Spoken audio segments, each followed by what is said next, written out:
finish. Ayo nizil, nizil, nizil, nizil, nizil, nizil.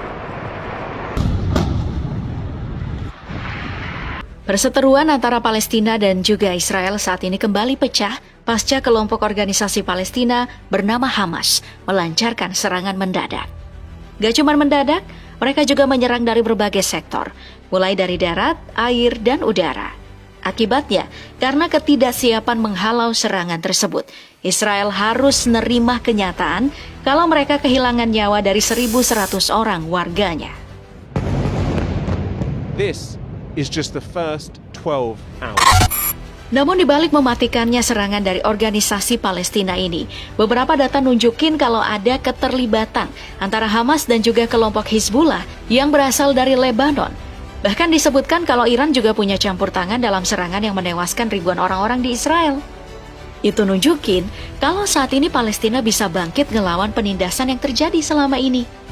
Namun akibatnya, karena Israel berada di kubu blok barat, Amerika Serikat gak tinggal diam. Disebutkan kalau Amerika bakal ikut campur tangan dalam peperangan ini.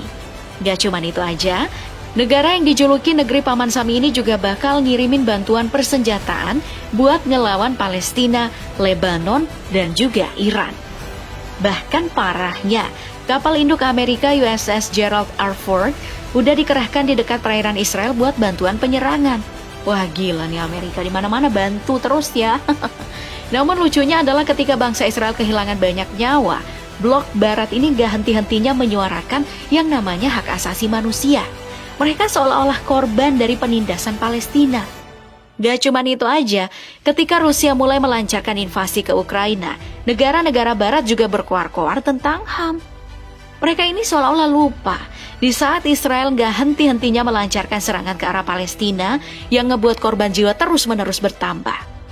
Hebatnya, mereka seolah-olah tutup mata dan tutup telinga di saat warga Palestina menderita akibat peperangan. Oh iya lupa, kan Palestina gak masuk kubu mereka ya, jadi gak bakalan tuh digembar-gemborin masalah HAM. Jadi intinya, konsep HAM cuma ada di kubu blok barat aja, di kubu lain gak usah, mungkin kayak gitu ya. Namun yang jelas Palestina bersama Lebanon dan juga Iran bakal bersatu untuk melawan penindasan Israel yang tidak berujung itu. Mereka bakal bersatu untuk memerdekakan Palestina dari jajahan negara yang gak ngerti arti HAM.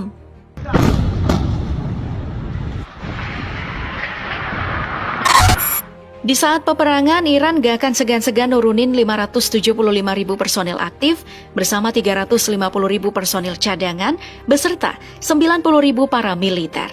Itu berarti di kubu Palestina udah mengantongi lebih dari 1 juta personil dari Iran.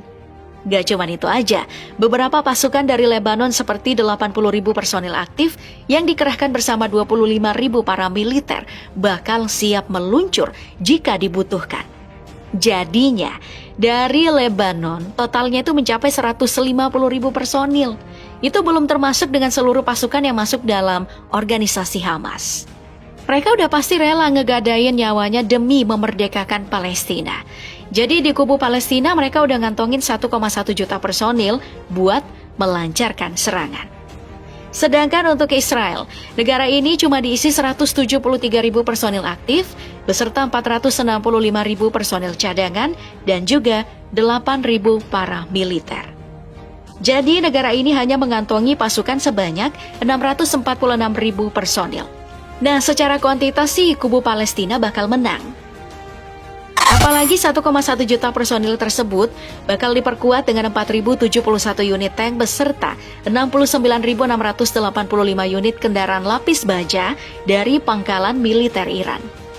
Gak cuma ngandelin itu aja, seluruh bagian Israel bakal musnah dengan 580 unit artileri otomatis yang bisa dikolaborasikan bersama 2.050 unit artileri manual dan juga 1.085 unit artileri roket.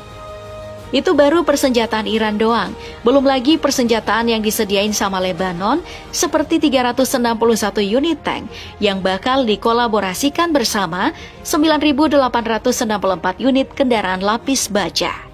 Selain itu, mereka pastinya gak akan segan buat nurunin 84 unit artileri otomatis bersama 374 artileri manual serta nggak lupa pula 30 unit artileri roket.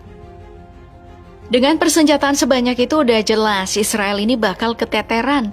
Pasalnya musuh Palestina ini cuma mengantongi 2.200 unit tank dan juga 56.290 unit kendaraan lapis baja. Bahkan, persenjataan lain seperti artileri otomatis sebanyak 650 unit, artileri manual 300 unit, hingga 300 unit artileri roket gak akan mampu ngelawan gabungan dari Palestina, Lebanon, dan juga Iran. Tapi, kelompok pembela Palestina harus tetap waspada. Soalnya Israel belum nurunin berbagai persenjataan di pangkalan militer angkatan lautnya. Mulai dari 7 unit korvet yang bisa dikolaborasikan bersama 5 unit kapal selamnya. Dan gak lupa pula 45 unit kapal patroli. Namun sayangnya jika disandingkan dengan Iran, Angkatan Laut Israel gak ada apa-apanya. Pasalnya di pangkalan militernya Iran mengantongi 7 unit fregat dan 3 unit korvet. Gak cuma sampai di situ aja, para pasukan tadi bisa manfaatin alutsista Iran seperti 19 unit kapal selam, beserta 21 unit kapal patroli, dan juga 1 unit kapal penyapu ranjau. Sebagai penunjang, Lebanon bakal siap ngerahin 22 unit kapal patroli mereka buat nyerang Israel dari laut.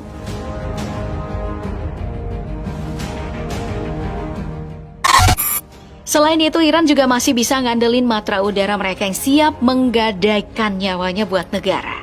Mereka bakal ngerahin 196 unit jet tempur yang bakal sukses jika berkolaborasi bersama 23 unit pesawat serang. Gak cuma itu aja, 86 unit pesawat transportasi militer serta 94 unit pesawat latih bakal turun setelah ngedapetin arahan dari Panglima Perang. Gak berhenti sampai di situ, Iran juga pastinya bakal nurunin 126 unit helikopter biasa yang akan berbaris bersama 12 unit helikopter serang. Tapi sayangnya kali ini kubu Palestina kalah jumlah alutsista. Pasalnya di Israel, mereka ini menyimpan 241 jet tempur yang bakal nyerang bersama 32 unit pesawat serang. Belum lagi, ada 15 unit pesawat transportasi militer yang bakal turun bersama 153 unit pesawat latih.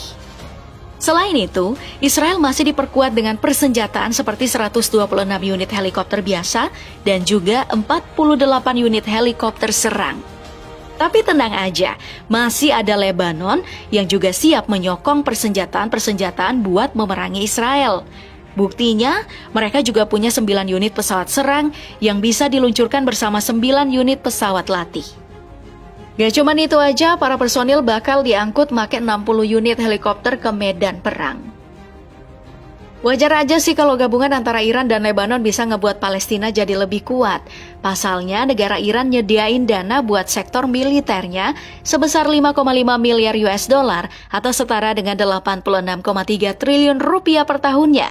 Terlebih lagi, Lebanon nganggarin biaya militernya itu sebesar 1 miliar US dollar atau setara dengan 15,6 triliun rupiah per tahunnya.